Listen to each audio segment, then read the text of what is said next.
Leonhard Euler was a famous Swiss mathematician, physicist, astronomer, geographer, logician, and engineer. In the time of Euler, in the town of Königsberg in Prussia, there was a river containing two islands. The islands were connected to the banks of the river by 7 bridges, as shown below. Again, we have the river, we have the two islands, and the 7 bridges. People would spend time walking over the bridges for exercise. As time passed, a question arose: was it possible to plan a walk so that you cross each bridge once and only once?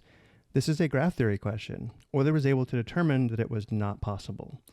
Graph theory is a relatively new area of mathematics, first studied by Euler in 1735. Since then, it has blossomed into a powerful tool used in nearly every branch of science and is currently an active area of mathematics research. The 7 bridges of Königsberg is the problem that originally inspired graph theory.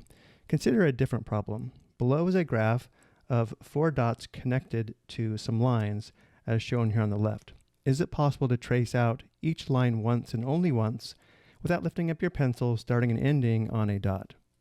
One such possible attempt might look something like this. Starting here at the bottom, 1, 2, 3, 4, 5, 6, and notice here, the only option is to retrace a line, and therefore this is an unsuccessful attempt. So you may want to pause the video and see if you can come up with a successful attempt. There's an obvious connection between this problem and the 7 bridges of Königsberg problem. Any path in the dot and line drawing corresponds exactly to a path over the bridges of Königsberg. Looking at the image of the bridges of Königsberg, notice how I placed 4 dots on the 4 landmasses. From here, if I draw lines connecting the dots passing over the bridges,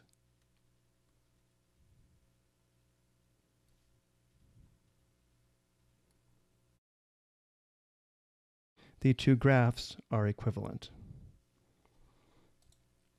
And now let's talk about some definitions. Pictures like the dot and line drawings are called graphs. Graphs are made up of a collection of dots called vertices and lines connecting those dots called edges. Looking at the graph here on the right, again, we have a set of vertices and a set of edges. Vertex is singular for vertices. When two vertices are connected, we say they are adjacent. So for example, this vertex and this vertex are adjacent, as well as this vertex, and so on. The nice thing about looking at graphs instead of pictures of rivers, islands, and bridges is that we now have a mathematical object to study. We have distilled the important parts of the bridge picture for the purposes of the problem. A walk is a sequence of vertices, such that consecutive vertices are adjacent.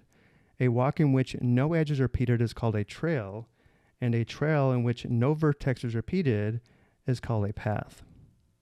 A walk which uses each edge exactly once is called an Euler path. An Euler path which starts and stops at the same vertex is an Euler circuit.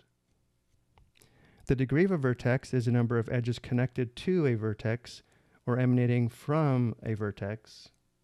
So for example, this vertex here on the right has degree 3 because 3 edges emanate from this vertex. This vertex here in the middle has degree 5 because there are 5 edges emanating from the vertex. A graph is connected if you can get from any vertex to any other vertex by following some path of edges. The graph above is connected. A graph that is not connected can be thought of as 2 separate graphs drawn close together. And finally, a graph which can be drawn in the plane without any edges crossing is called planar. The provided graph is planar. And now let's look at an example. Use the following graphs below. Is there an Euler path? Is there an Euler circuit? A walk which uses each edge exactly once is an Euler path. So starting here at the bottom, let's see if we have an Euler path. So we're going to start here.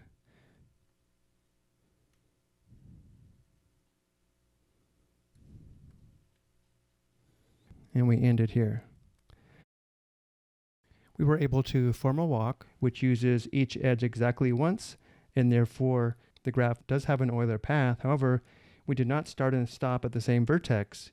We do not have an Euler circuit. And now let's look at the second graph. And again, we're going to start down here again. Let's follow a similar walk.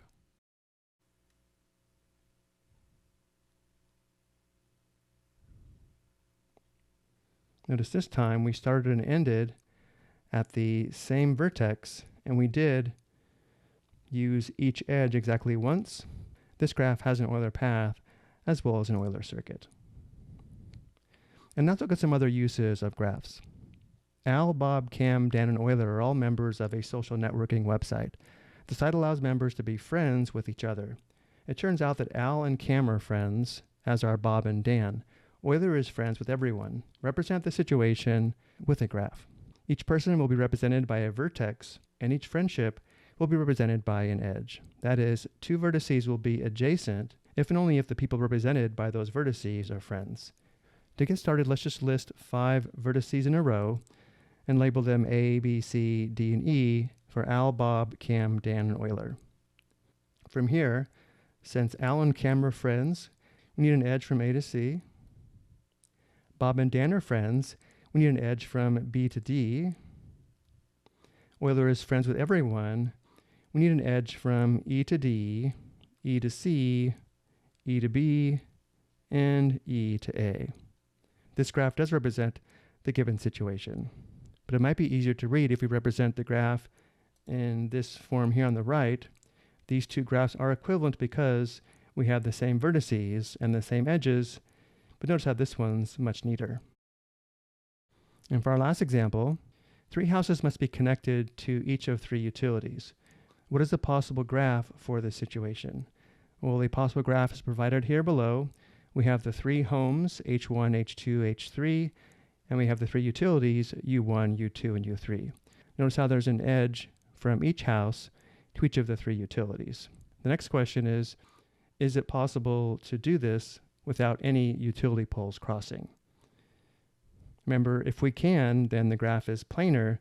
If we can't, then it's not planar. Let's try one attempt.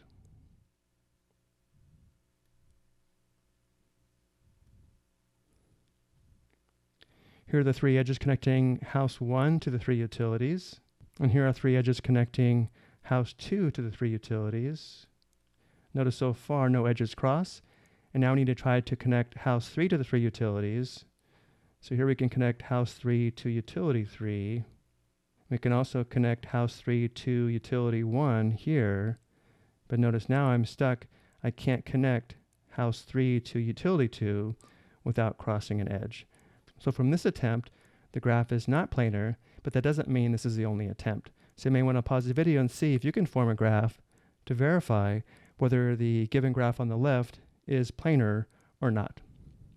I hope you found this helpful.